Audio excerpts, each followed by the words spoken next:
কিছুক্ষণ হাঁটার পর পাহাড়ের উপরে এসে কিছুটা মুহূর্ত এরকম কিছু অনুভব করা যায়, সেটাই জাস্ট দেখানোর ছিল। আর এখানকার মুহূর্তগুলো,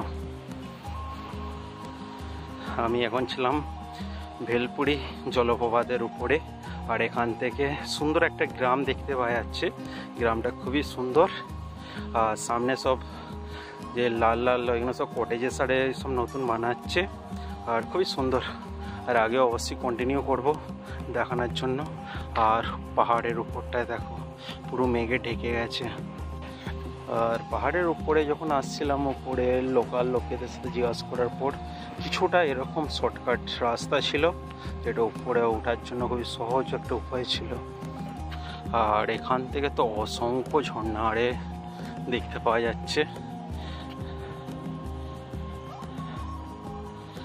হালকা দেখতে দেখতে মেঘটা লুকোচুরি খেলছে যত সম্ভব। হালকা হালকা রোদ বেরোচ্ছে, আবার মেঘে ঢেকে যাচ্ছে। অসাধারণ।